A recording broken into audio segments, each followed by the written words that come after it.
Hello, hello, hello, hello, hello. Welcome to the sixth SUBA conference. This is day 3. Today also happens to be the 3rd anniversary of SUBA Capital. So 3 years ago, we started this movement to bring, to bridge the gap between the low income earners and average income earners with those that have the ability to be able to grow their capital. So basically, that is what we are going to do today. Today is our anniversary, like I mentioned. Today is the last day. Today is the last session, and it's going to really be awesome. I have our guest already in the house, and he's ready to share some of his thoughts with us as a conclusion to what we've been doing since the beginning of the session. So if you are live, if you are here, I would like you to comment. I'd like you to make a comment in the comment section. I'd like to see your comment. I'd like to see thumbs up. I'd like to see reactions to this live post while we introduce our guests. All right, so today, like I said, is going to be a summary. We talked about climate change in the first day, though we had a little bit of challenges and all. In the second day, we talked about, poverty, hunger, and unemployment, and the way forward as per, agriculture being the future of the African economy, as well as so today we're going to talk about leveraging agriculture or leveraging technology for investing in agriculture. And we have our guest today, Mr. Emmanuel Emechete, and he's going to be sharing with us basically all of these things that we've been talking about in the last 3 weeks. All right.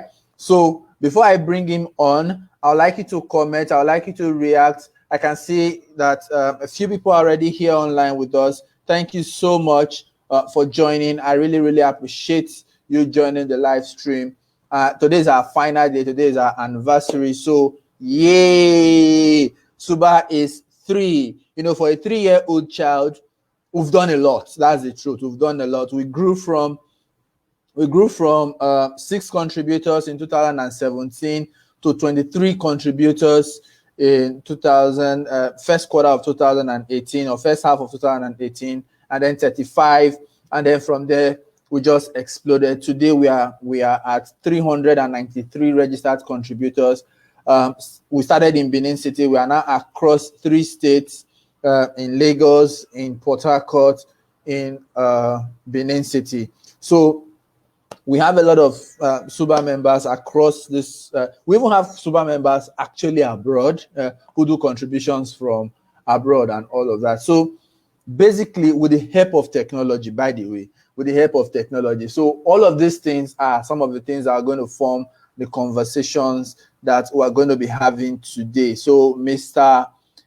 Emmanuel is here. I'm going to introduce him shortly. I'm going to bring him on live. He's already here with us, and he's going to be sharing with us So before we go on, I would like to introduce Mr. Emmanuel. Mr. Emmanuel Michael Emechete is an SDG advocate. He is also a technology enthusiast. He's the founder and the business of a business and career consulting firm called Anointed Consult and Europa, a renewable energy and climate change organization which focuses on the use of technology in achieving the sustainable development goals of the United Nations. So he's using this to solve global issues, and her recent initiative is called STEM for SDGs. He's going to tell us more about that. He's also the regional focal point for SDG 8, decent work and economic growth, which is one of our major goals at SUBA Capital. And he's also in the United Nations Major Group for Children and Youth and Global Schools Advocates for United Nations SDG, SN, and all of that. So I'm going to bring him up shortly, and he's going to, take it off from there. Mr. Emmanuel, welcome to the 6th SUBA conference, and welcome to our last session. You are the big man. You are the one of the last session this year. So welcome on the show. Welcome on the program. How have you been doing? Okay, thank you very much, Mr. Silas. I'm so privileged to be here today, talking Yeah, about tech and basically for investment, because I know that investment is something that will bring jobs and also yeah, foster economic growth. So, and true. I'm doing very fine. Today is Saturday. Obviously, I just had to stay at home and try to work from home as we have been doing since the pandemic. So, Yeah. it's good to be here today. So how have you been holding up in this pandemic, by the way? How have you been, pushing it and everything? Yeah, you can see that my hair is fully grown, so I'm basically just going indoors. I'm trying not to go out as much as possible as I can because Yeah. obviously there's really no need going out when you don't have to. So try Okay. to as much as possible stay indoors and do more I can do indoors. Okay. All right. So like before I brought you on, I had already read a little bit of your profile. Boy, that profile is so large and huge.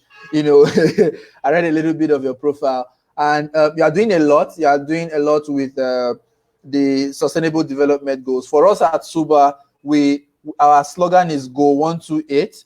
The Goal 1, which is poverty, the Goal 2, which is hunger, the 8, which is creating sustainable jobs or economic growth as it is, and like you have mentioned. So tell us about how you got into all of that and start advocating for this SDG goals as it is. So basically, I study meteorology, and right from time I've always Mm. loved solving problems, which brought me to starting the consulting firm. It was just an idea of Okay. helping people, helping youth get into business, get into career development. So in Yeah. 2016, I got into the SDGs when I went for a code program, and we were asked to kind of do some SDGs projects relating to the SDGs. So that was my first Yeah. contact, and that was when the SDG was introduced, basically. So I got into it basically at Okay. the right time. So in 2017, I got into become president of the SDG group and basically working as that president for almost a year. So I got Okay. into those goals. I dig down, find out what I really wanted to be. Sorry, what did I say? Which of the goals I'll pick for myself? Because I can't basically do Mm. everything at once. Basically, Obviously, yeah. True. True. since I studied meteorology and I love the trying to reduce climate change and also using tech as a tool. So I just focus on SDG 13 and 7. But later on, got into SDG 8 because basically I'm only a consulting firm. I want to help people get jobs. So SDG 8 sounded like something good, decent work for youth. And that's what Yeah. we've been doing. And it's been awesome all along. All right. Like I said earlier, you are the one featuring on the final session today. Basically, in our first session, we talked about climate change and how that affects or impacts agriculture and the business around agriculture. We also, in our last session last week, we talked about how to solve the problem of poverty, hunger, and unemployment, leveraging on agriculture. And today, we're also going to cement that with leveraging agriculture, leveraging technology to invest in agriculture. So let me just pull up a point here that our speakers made last time. One of our speakers in last session said it is our responsibility as individuals and organizations or as organized private body to invest in agriculture. For example, like what we are doing at SUBA Capital, it says it's our responsibility. Instead of waiting for government, it's our responsibility. I want you to respond to that in relation to climate change, because a lot of people are cutting down trees. Is one of the things that our first speaker complained about in the first session. A lot of people are cutting down trees instead of planting trees. While, instead of creating more farms to contribute to the proper ecosystem, we are, cutting down a lot of these things in the name of urbanization. I would like you to respond to that, basically.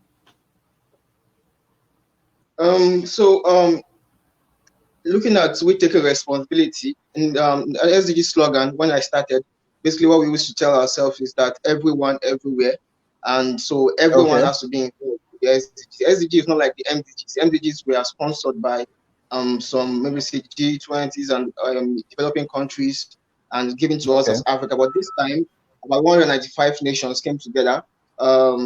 Yes, 193 nations came together actually and Nigeria was also part of it. So everybody had to play their own role. Everyone playing their own role everywhere. So everybody had to get involved. Yeah. Whether you are a little child, you are grown up. So everybody has to take responsibility this time. That's what the SDG is basically all about. So you're taking responsibility, looking at 17 goals, pick which one can I start working for, one step at a time. So no step is too small, and no step is too great for the SDG goals. So we have an agenda 2030. By 2030, we expect that we should at least got into a greater number, or we are expecting 100%. But if you can't get 100%, you can also get up to like 90. I think that's a good score. Basically, there's a scorecard, and everybody is trying to see what each nations are doing. So we're trying to target, and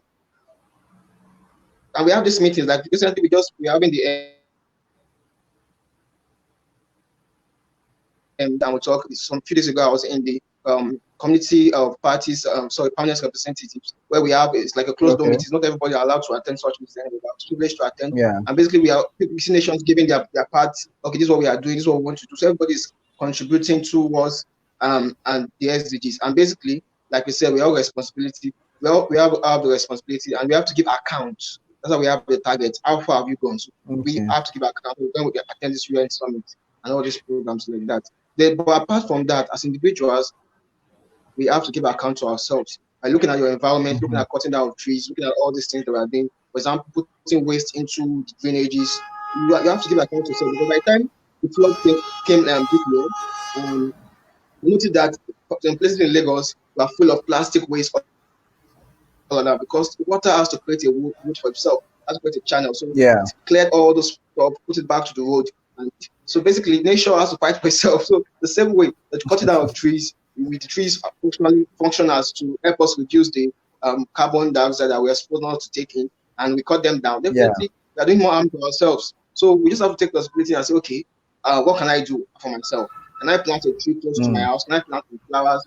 Okay, what can I do to my backyard? Okay, what can I do to my energy usage? I stop using, for example, some people will go out of their house and they'll leave all the ACs on and say, I want this to be cool before I come back. Who does that? Basically, you're wasting power. That's what we call energy efficiency, limiting number of uses of power, and planting trees, not falling down of trees. All those things are very important. But like I always try to tell people, one way cannot solve all the problems. We have to do a little bit of everything to solve the problem. So as we are not cutting down trees, they are also doing other things to also kind of mitigate the effects of climate change and environmental impacts on our environment. And exactly that's what brings us to agriculture. Because agriculture, beyond planting crops, is also creating food. All right, it's also creating jobs. Like we mentioned in one of our sessions, last week's sessions, 3 of the biggest problems or the major problems we face today in Nigeria is poverty, hunger, and unemployment. And the first 2, poverty and hunger, are tied to unemployment. All right, because we do not have jobs, we do not have the, like I said, today is like a summary of all 3 sessions. So it brings us back to agriculture. Now imagine if somebody plants maybe a garden in their backyard, if somebody plants a tree, if somebody plants, and this is what we at our company, this is what we are propagating, this is what we are facilitating, this is what we are promoting, all right, through the investment of people, encouraging people to invest in agriculture. Now, I want us to link that everything you said earlier about climate change, about conserving energy, I want us to link it back to agriculture. How does this connect with agriculture, and how will this help us solve all of these problems that we've mentioned, practicing more agriculture, investing more in agriculture? Okay, like you rightly say, when talking about the SDG, you talked about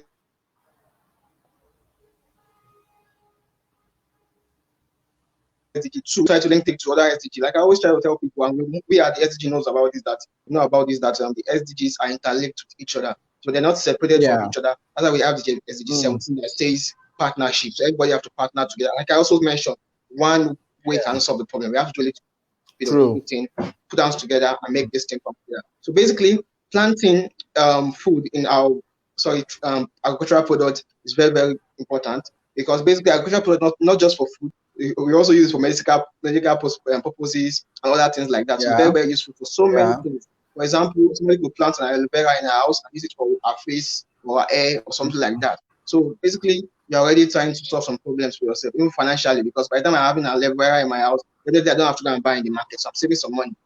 Okay, so something like Mm-hmm. that. So basically, now talking about food, if you look at places like Lagos, honestly, so people might say it's not too easy to plant something in your house because Mm-hmm. you just have this apartment house, and there's really no space for anything. So that's why I quickly went to examples for examples like aloe vera, like be as little as that. Starting from there, I had the auntie then who used to plant some spices in our porch, that is our balcony. She plants these spices and she uses them for cooking. And so Mm. basically those spices, for example, like I think it's what they call a fury leaf or something like that, and this scent leaf. So I could plant something like that, for example. Spices are also part of food. So it could be starting from there. So by the time you start from there, when you have a small apartment, by the time you get to a bigger apartment, you cannot expand. And when you start from there and you see that people like this stuff and people are buying it, and maybe you start selling it from there, you can decide to go, oh yeah, people in Lagos do fish farming and they just do a small pond in their house at the backyard. And before you know, people love their fishes and they start to expand. But you have to start from somewhere. So not room for complaining that I'm staying in an apartment so small. You start with a bucket of fish or something and maybe probably fulfill your house. Probably just now start feeding your neighbors. Before you know, you feed the whole street. Before you know, feed the community. Before you know, you start feeding the nation. But when you say there is no starting point, oh, there's no space, there's no that. You keep complaining, you will never do anything. So we just have to look at where we are, start doing something, and basically from there we can now grow, feeding ourselves. Also, then we can now Yeah. move to providing jobs for other people because by the time the business enlarge, we have to employ more people. Yeah. And definitely we are definitely That's now true. providing income for other people. We are going to boost our economy because some people can start exporting those fish to other Yeah. countries because I know Nigerians who stay abroad that would love to eat all these things. By the time you package them, send it to them, you're also trying to build the economy, develop our economy. Definitely, we just have to start from somewhere. Mm. Okay. Awesome. Awesome. Awesome. I love how you've been able to connect. I love how you've been able to connect the issue of climate change to the other two SDGs, poverty and hunger, solving the problem, starting from home, starting from somewhere, and then finally you've been able to ease it into the main theme for this event, which is the business of agriculture, starting to sell little by little. That is really, really amazing. So now let us go into our topic for today, the business of agriculture. So like you said, you could start from anywhere. Basically, you could start small, you could start everything. And now agriculture as it is has become like the future of the economy of Africa. As we're talking about before the little chat we had before we came on live on this session, we're discussing about the federal government banning the importation of corn, all right, recently, just a few days ago, right? And it's amazing that a lot of people did not even know that Nigeria does not produce enough corn for our own consumption. We have to be importing corn from outside Nigeria. Is that bad? Statistics show that in 2009, Nigeria spent 1.3 billion to import corn and maize and related products.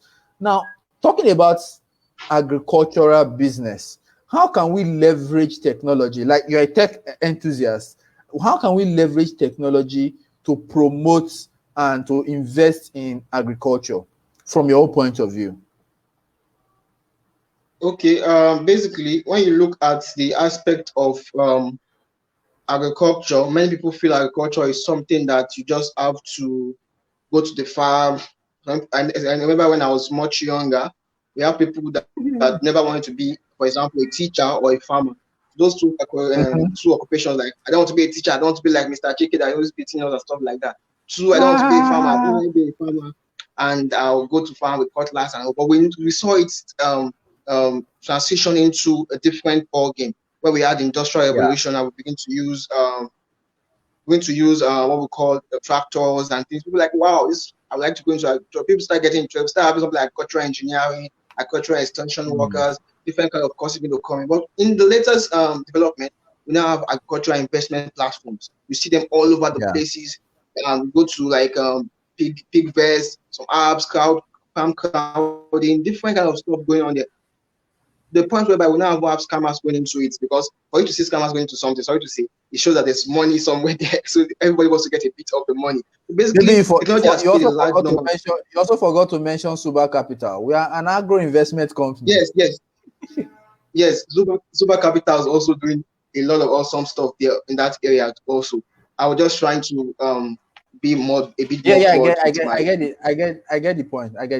Okay, so basically, for example, SUBA Capital also doing stuff like that. These past 3 years, they are doing awesome stuff, trying to raise funds for agriculture and other things like that. People get to invest and put their money into this space. So basically, what I'm trying to say in essence is that it's now getting more easier than before. I could actually have stocks or have investments in agriculture even without going to the farm, or even without visiting the farm, even without knowing what the crop is all about. Or I just know that I check my stock, I see that okay, this stock has a good return on investment, and I like it, and this is what actually genuine. I just put my money there and go and sleep. And basically, I'm into agriculture just like that, because I'm promoting the business. Why can we do this? Because we are using tech. Tech that made it much easier for us to get involved into agriculture, basically.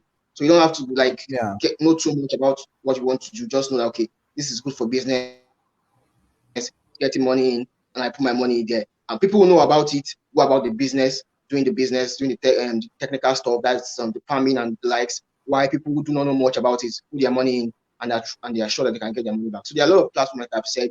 So it's really a different ball game, and something that shows great promises. Only that, like I said before, we just have to be careful, because there are a lot of also other fake guys around. So just need to find out the people who are doing it right. Because one thing I always notice is when we advocate for stuff like this, people always come back and say, "Oh, I tried doing it, it didn't work out. I tried that." You just have to tell them about the good and the bad, so they will be able to trace the right path and don't know because if I'm riding the bicycle for the first time I ride the bicycle and I fell and I broke my leg, I may never want to get that bicycle again. You understand? So if I'm telling you a tech platform to get agricultural investment, and the first time you get there, you lose like 1 million naira, or you lose like 500,000, you may probably not get there again for the next 10 years. And you tell your children and family and tell everybody, don't do this stuff. Meanwhile, there are other good guys here, so we have to let them know. There are the good guys like SUBA Capital, probably are the bad guys like I don't know want to measure them because I've never done business with them. Okay, all right. Anyway, it's one of the reasons why we have events like this. Usually, annually, we have these events in a physical, form, gathering and all of that, and we invite speakers like yourself to come and speak at those live events, because we want people to put a face to the name. We want people to be able to put faces to those behind the company, and beyond that, like you said, education is very, very important. Educating the people about the use of technology to invest in agriculture, that you do not exactly have to go to the farm and start, clearing and doing all of that, because there are people that are there that are doing that. All you just have to do is to use this tech platform, invest, and they do the farming for you, what we in our company call the Better Farming Project. Then you can do all of that. So in your own perspective, before we round up, so how far do you think the level of tech education has gone? Because for us, one of our biggest challenge is people being unable to really use the tech solutions that are available. For example, we use a cooperative banking software to receive contributions and investments towards our agricultural business. Some people say, "Oh, I don't know how to use this app. I don't know how to use the web app," all of that. In your own angle, what do you think is the level of tech education? And also, what can we do to improve that, so that the mama on the street that is selling tomatoes can easily leverage on these solutions for her own benefit? Okay, that's a very wonderful question. And basically, we noticed that the pandemic has kind of been a good player in that area. Sorry to say, I know pandemic is not a good guy, but it has kind of forced us to do the right thing, moving to tech. Like recently had the interview, a podcast from a organization in Philippines, and we spoke at length on such topic. So basically, with the pandemic, a lot of schools have gone online for a like number of times. People were like, hey, don't bring phone to school, don't go on WhatsApp, don't go on Facebook, read your book. And now you're asking all the students that you have never told not to go to Facebook and all those stuff. You don't ask them to go back to Facebook for schooling and go back to WhatsApp and all these online tools that you have actually chased them away from and told them that's a bad thing and stuff like that. So tech is actually not bad, totally bad. Like I say, there's always the bad part and the good part. So now talking about using tech for agriculture is one of the good parts of tech. So basically, I say for now, a lot of people have now gone into technological tools. For like I mentioned a few of them. So people that who could not use WhatsApp before can now use WhatsApp. A few days ago or some weeks back, this girl was chatting with me around 11 p.m. and this girl was actually not having a phone before the pandemic. And now she was telling me she has 2 phones. She was chatting me that she wants to buy a credit card, blah blah blah. I was like, wow. So because of pandemic now, you now have a phone for WhatsApp. We're not using to chat and other stuff. Basically, what I'm trying to say now is that before the pandemic, she probably may not know how to upload the status or do all of this stuff, but now she knows. Basically, the same way with most of us. People could not go online before because of the pandemic. They were staying at home, looking so boring. They started chatting on WhatsApp. They started looking at Zoom meetings. They started doing all kinds of stuff. But still, there's still a large percentage of few that, or let's say many that, still never went online. They just stuck to their Go TV, DSTV, watch films. They never use this online too. So how can we make them to be a part of the ballgame? Now, this is what we do. Basically, you start from the known to the unknown. So when you want to teach somebody, you use what the person is familiar with and use that as an example. For example, I want to tell you about a tiger. I can start with telling you about a cat. Like a tiger looks like a cat. So you can get the picture. Okay, I've seen a cat. Then I know what a tiger should look like, maybe a bigger cat, basically. So that's what we do. So I want to teach you how to use SUBA app. So instead of going to SUBA app, I ask you, have you seen WhatsApp? You say, yes, I've seen WhatsApp. I use it a lot. Okay, so SUBA app just like WhatsApp. So basically, I now start to relate. Okay, then on that WhatsApp platform, I begin to put my SUBA, what we call it, maybe the links, things like that. I can link them to places from what they know how to use, direct them to your own platform. You understand? Basically, the same way, someone that would like to watch Go TV and stuff like that, we switch your advocacy into that. Maybe during the program, for example, when you go on YouTube, you want to watch a nice video, nice comedy, before you know it, ad just pop-ups. When the ad pops up, like you just have to watch for 4 seconds or something like that. So those are the things that we adverts into the platform people know about. Your audience like to watch films, put Indian films, get your adverts to those Indian films. People like to go to watch and all this comedy kits, put your ads into those comedy kits. People like to do WhatsApp, use WhatsApp for ads, put those things there so they can be able to get interactive with that. Because if you put them where they cannot be found, definitely they will never know about them. By the time I begin to see SUBA, maybe on my WhatsApp, somebody send me SUBA, apply, I'm like, what is SUBA? Maybe after a while, I see SUBA on maybe I'm watching Z-World, as people like to do. I see SUBA app, I can invest, I can get money. Probably I'm thinking about how to feed my family during the pandemic. I say, SUBA, I can invest while I'm at home in the pandemic. Wow. It needs to bring some light. I've seen this thing somewhere before. Before now, I've seen it like 5 times. Something they said in business. You see something like 10 times for a product like 10 times, you want to like probably have to buy that product. So that's basically what you need to do. Just put it on their faces, not like in an awkward way, but at least intellectually trying to just get it. I totally get it, and I totally agree with you. This is an amazing conversation.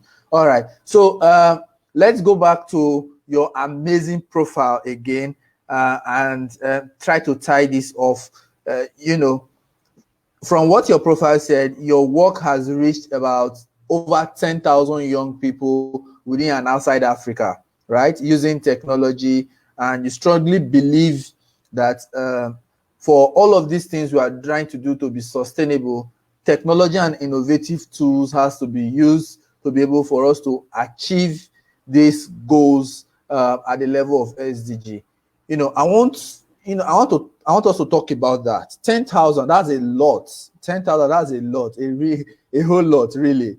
And you are reaching more people now through this very live broadcast and the replay that will be on YouTube and so on and so forth. So tell us about reaching more and more people. You've already broken down how to use technology and advertisement to reach more and more people, to enlighten them and all of that. So for you, how did you achieve this 10,000? And let us see how we can infuse this into the business of agriculture. because there are other people that are probably into the business of agriculture that are watching right now and would like to have that idea. Okay, basically, like I said before, you move from the known to the unknown. So because of the pandemic, I could not suggest that you could go to the marketplace and basically go to such places like which some people are doing actually using nose masks and some glass guide and hand gloves and whatever PPE they are using. Basically, before now, what we do is basically we go to NYC camp, and in those NYC camp, probably in a sitting or in a camp, we can have about like 2,500 COP members, and sometimes we have camp like twice in a year. That figure is actually over that, but basically not to be too exaggerated. I expect like maybe like over 10,000 should be a good number.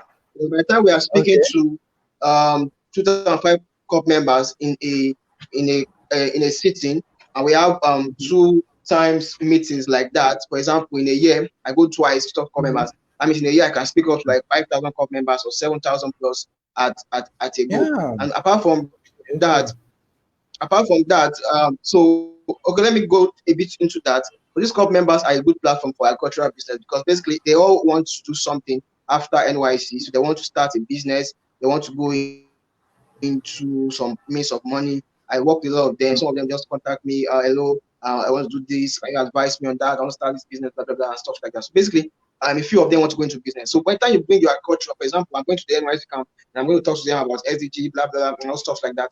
So yeah, I like to say blah, blah. Basically, after talking to them about that, okay, for SDG2, you can now look at what investing in SUBA Capital and try to invest and also get to SDG8. That's another way of chipping it in because they are in the NYC camp, which they cannot be right now because of the pandemic. This is why I didn't mention that before. So, for example, now, so that's the platform that I use then to get to that 10,000. So, also, apart from that, we also engage with the UNGCY. On the UNGCY, we have more than 7,000 young people on that platform, and I've been regional focal point for the SDG8 since 2018 up till this moment, and recently became another regional focal point for SDG7, which is on renewable energy. So basically, when we have our meetings, when we engage, when we do programs, we speak to youth. In 2019, I was in Kenya to talk to some youth, or actually represent the youth, not just talking to them, because it was a consulting or more like a research meeting. And we have these researchers trying to work on youth development. So they needed to hear some perspective from the youth in Africa. So also late 2019, I was also in another conference in in Cotonou. And basically, by the time you go to meetings like that, events like that, sometimes ago I was in Abuja. So you meet people, and when you speak to that in that kind of programs, you're already addressing number of people. So I use events basically. So I use events, live events, like I mentioned, NYC camp, conferences, then the online platform, like the email listing, WhatsApp, probably just like we are doing now, using Facebook, and also like I mentioned before, using ads. I've not really done much of ads because in the SDG space, we try to reduce number of reduce cost, because basically most of the what we do are more voluntary work, so we really do not do much of advertising. So we just use those free platforms, speak to COP members, speak to youths, do WhatsApp. WhatsApp is called the unofficial platform we use. Then we use the email listing as official platform, send mail listings to a large number of youths. Basically, that's how we engage youths across Africa. Oh, that's really amazing. So basically, in summary, to leverage technology for agriculture, number one, you should understand that, in summary, I'm just trying to summarize what we've discussed today. Number one, you should understand that you do not exactly have to go to the farm by yourself.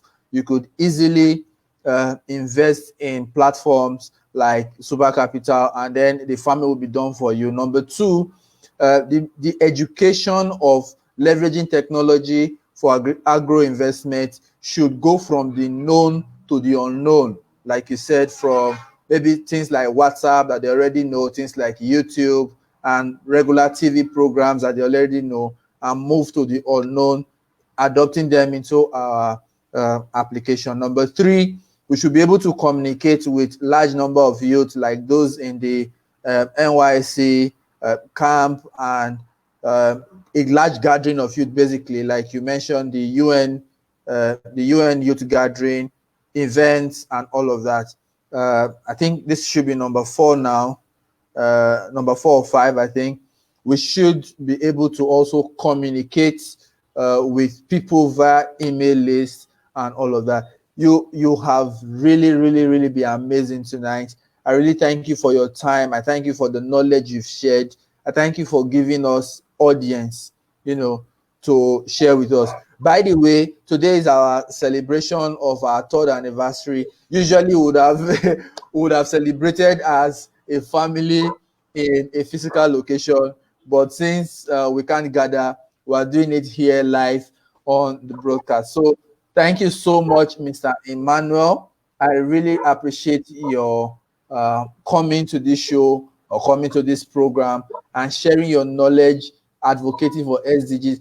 For those of you that do not know much about SDGs and most of the things we've been talking about, SDGs are Sustainable Development Goals that are set by the UN. And how many number of countries again? You say 170? No, we had about 193 nations that came together to agree about the goals. Okay, so 193 nations, the United Nations, 193 nations, and that includes Nigeria. And at SUBA Capital, our focus is on goals 1, 2, and 8. Goal 1 is to reduce poverty. Goal 2 to reduce hunger. Goal 3 to create. Goal 8 to create jobs and make the economy better. And we are leveraging and technology to do all of that. So, Mr. Emmanuel, thank you so much. If you have any other things that you want to add before we go tonight, I would appreciate it. So, in the words of Josh Too Funny, give us words of wisdom. I should not leave you, Abi. No, don't leave me. I would have to leave at some point anyway, because we can't be online for life. So basically, in looking at agricultural investment, the topic we had today, it's very important because as a climate change advocate, basically I want people to go more into agriculture, because that was what we are doing before, was our major source of income in Nigeria, before we move into oil, fossil fuel, which we don't really like in our sector, because fossil fuel definitely release pollutants to the atmosphere. We don't want that. So I'm very glad to be here contributing to this talk and trying to contribute to leading youths to go into agricultural investments. So I really hope people key into this and see it as the new, I don't want to call it a new oil, but I want to see it as a new form of economical growth. It's not new because we had it before, but the youth, it basically looks like something new. So basically, let's watch platforms like SUBA. Let's look out for places where we can put our money into, instead of using your money to do Naira bet. Sorry, I'm not against Naira bet totally, but basically, I really don't encourage it. The owner of Naira bet is my friend. Please leave Okay, him alone. So what I'm trying to say, I'm not saying that I'm not trying to spoil business for them anyway. What I'm just trying to say is that I would prefer you put your money into agricultural investment, because when you do that, you are providing food, you are reducing poverty, and you're also putting money in your pocket, and you're helping our economy to grow. Those are the 4 reasons why we prefer agricultural investment. That's what I'm just trying to say. So, like I said before, one way cannot solve the problem. So instead of putting totally your money into those other investments, we split it, put some into agricultural investment. Like we say in Pidgin, you need to put money for one basket, Abby. So don't put your money into one basket. Put some of your money into agricultural investment. I bet you're not going to regret it, because it's going to turn out well as far as you follow people like SUBA Capital and watch their programs, get the guides, get the tips to how to get it right. And I'm sure you should get it right. So I'm not going to leave you, but I'm always going to be here till when God calls me home. Anyway, you can reach me on email, you can reach me on Facebook or whatever way, and also to Mr. Silas. So have a wonderful evening, everyone. All right. Thank you so much, Mr. Emmanuel. For those that are going to be watching the replay, I'm going to put his link, about me link, in the description. You are going to see the description. Even those watching live now on Facebook, I'm going to edit the description of the link so that you have his about me. So you see a lot about him. And if you want to contact him, you contact him. Thank you so much, Mr. Emmanuel. I really appreciate your coming to celebrate our 3rd anniversary with us and sharing your wisdom, words of wisdom. Thank you so much. Good night and have fun. I'll see you very soon when this pandemic calms down and we can really move around and see each other and shake hands again. All right? Okay. So take No care. problem. Thank you. All right. Yeah. Okay. So, ladies and gentlemen, there we have it. Today's session is not so long and so lengthy, or how do I put it now? So, the thing is, agro-investment is more like the future of Africa. Agro-investment is the future of Nigeria. Like we know, crude oil is already going down. Is already more like bad investment as it is. Traditional investments like treasury bills and all of that are running way low, while inflation is running high in double digits. Agriculture has been the thing that has sustained Africa for so long, and we had ignored it for so long a time. And the business of agriculture is what I am very particular about, because the business of agriculture is going to create jobs for a lot of people. As it is right now, currently SUBA is working in partnership with a lot of other companies along in technology, finance, and we are creating jobs, not just taking investments in contribution and all. We're also creating jobs across board, because we're hiring agents, we're hiring tech guys, we're hiring marketing guys. You know, because we are working with these guys, they now have a source of livelihood. At the same time, because of your contribution, because of your investment with us at SUBA, we are able to produce enough or food to inject into our economy to provide form of food security. Our major crop is corn. For those of you that don't already know, our major crop is corn, and we decided to use corn or maize, as it were, because of the value chain in maize. Maize can be made into pap, it can be made into custard, it can be made into cornflakes, can be made into golden morn, can be made into a whole lot. Corn pudding, I ate corn pudding yesterday. It was very amazing. You know, I love corn pudding, right? So it can be made into a wide range of different meals for both adults and children. That is why we chose to invest in corn. All right. We currently have about 5 hectares of corn. We're expanding to 40 hectares of corn. And we can't do that if you do not support us. So you see somewhere in the description, there is a link where you can easily just click and start an investment with us. You can see our different plans. Just click on the link. You see our different plans.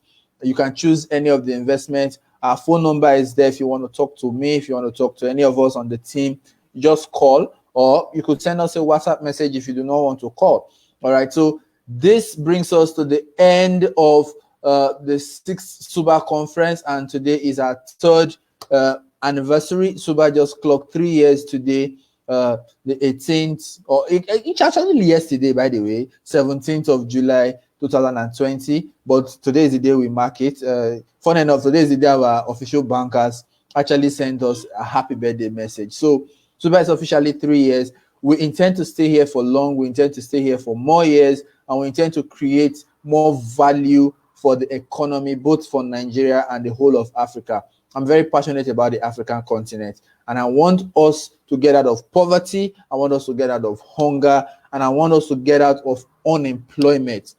All of these are the things we are trying to achieve at SUBA Capital, and agriculture is that single vehicle that can help us in one way, among many other ways, get out of these problems that we currently face. My name is Silas OZOYA, and I'm very pleased to have hosted you at the 6th SUBA conference. And I hope, I really do hope that we have made an impact. I'll probably leave the link to our previous sessions from last week, and I'll see you again shortly. I hope you'll enjoy your day. If you enjoy this live broadcast, please put a comment in the comment section. Share this with your friend. Share it with your neighbors. Share it with your enemies if you like. Share with everybody. We want people to get this message and want people to join, the movement of solving the problem of poverty, hunger, and unemployment, leveraging on agricultural investment. Good night, and see you again next time.